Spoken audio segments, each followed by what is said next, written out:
Assalamualaikum warahmatullahi wabarakatuh. Sebelumnya, perkenalkan kami dari kelompok 10 yang beranggotakan Azza Ilvana Mas'ud, Dewi Cahyaningsih, Eka Mawarni Darumega Utami, Fadilah Nurahmah, Hazlina Asyikin, dan Novian Nur Ramadan. Pada kesempatan kali ini, kami akan membahas mengenai teori belajar dalam mata kuliah Konsep Dasar Bahasa dan Sastra Indonesia. Jadi, untuk menghadapi tantangan global dalam dunia pendidikan abad 21, seorang pendidik harus mampu menghadirkan pembelajaran yang menarik dan menyenangkan bagi peserta didik. Pendidik harus memiliki kompetensi pedagogik yang matang dan menguasai teori-teori belajar. Yang dimaksud teori-teori belajar yaitu behavioristik, kognitivisme, konstruktivistik, dan humanistik. Teori yang pertama yaitu teori behavioristik. Nah, apa sih teori behavioristik itu?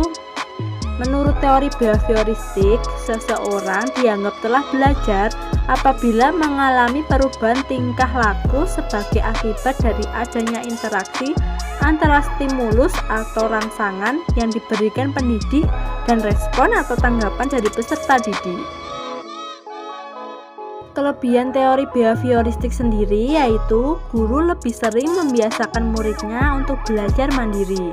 Tetapi di sini ketika murid kesulitan baru akan bertanya kepada guru. Kelebihan yang kedua yaitu teori belajar ini sangat cocok untuk mendapatkan kemampuan yang mengandung unsur-unsur kecepatan, spontanitas, dan daya tahan. Sedangkan untuk kekurangan teori behavioristik yaitu murid cenderung diarahkan untuk berpikir linear, konvergen, tidak kreatif, dan memposisikan murid sebagai murid pasif. Yang kedua, dalam proses belajar mengajar, murid hanya bisa mendengar dan menghafal yang didengarkan. Dan yang ketiga, guru diharuskan untuk menyusun bahan ajar dalam bentuk yang sudah siap. Untuk contoh kasus behavioristik yaitu perilaku berdoa anak sebelum makan ataupun sebelum mengikuti pembelajaran di sekolah. Untuk lebih lengkapnya bisa dilihat dalam link yang terlampir. Teori yang kedua yaitu teori kognitif. Teori ini mementingkan proses belajar daripada hasil belajarnya.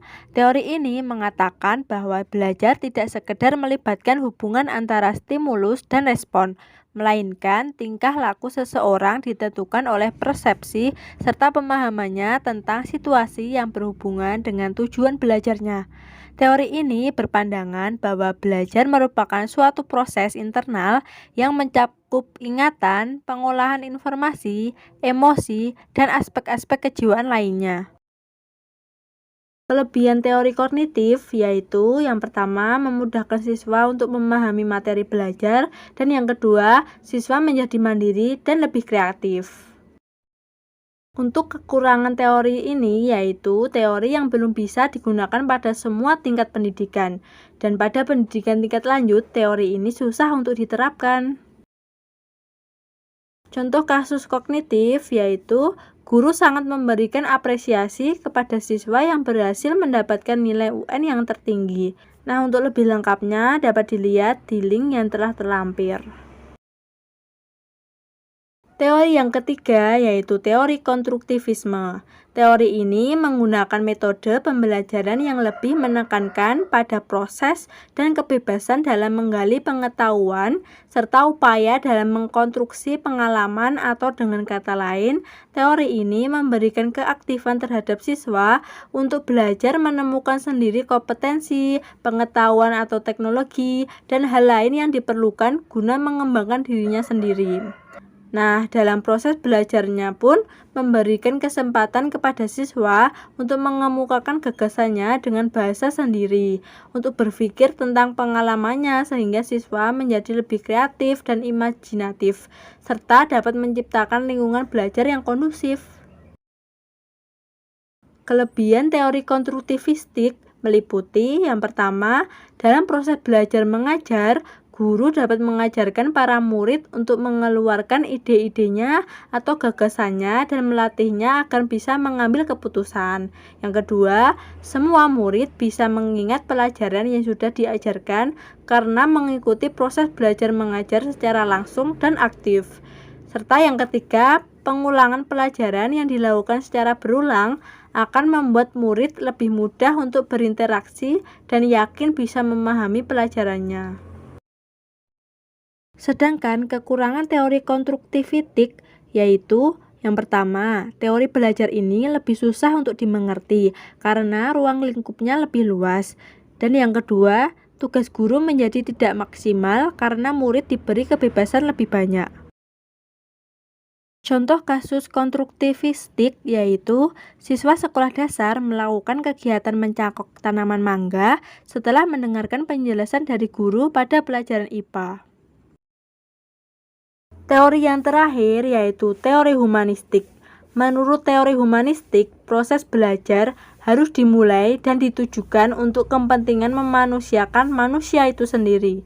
Oleh sebab itu, teori belajar humanistik sifatnya lebih abstrak dan lebih mendekati bidang kajian filsafat, teori kepribadian, dan psikoterapi daripada bidang kajian psikologi belajar. Teori humanistik sangat mementingkan isi yang dipelajari daripada proses belajar itu sendiri, serta lebih banyak berbicara tentang konsep-konsep pendidikan untuk membentuk manusia yang dicita-citakan, serta tentang proses belajar dalam bentuk yang paling ideal.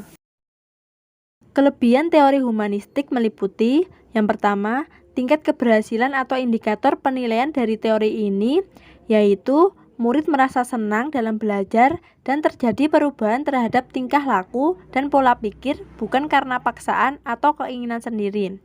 Yang kedua, jika proses belajar mengajar mengutamakan pembentukan kepribadian, perubahan tingkah laku, dan hati nurani, maka teori belajar humanistik sangat sesuai. Dan yang ketiga, dengan teori ini, murid diharapkan menjadi manusia yang bisa mengatur dirinya sendiri dan menjadi pribadi yang tidak terikat oleh pendapat orang lain, tanpa harus merugikan atau mengambil hak-hak orang lain. Sedangkan untuk kekurangan teori humanistik, yaitu kekurangan yang ada pada teori belajar humanistik berada pada murid. Maksudnya, murid yang tidak mau mengerti akan potensi dirinya, maka murid itu akan tertinggal dalam proses belajar mengajar. Untuk contoh kasus humanistik, yaitu seorang guru memberikan motivasi pada murid untuk meningkatkan rasa percaya diri. Siswa pun dibebaskan untuk berpendapat dan menyampaikan gagasannya. Untuk lebih lengkapnya, bisa diklik link yang terlampir. Sekian pembahasan dari kami. Terima kasih. Sampai jumpa kembali.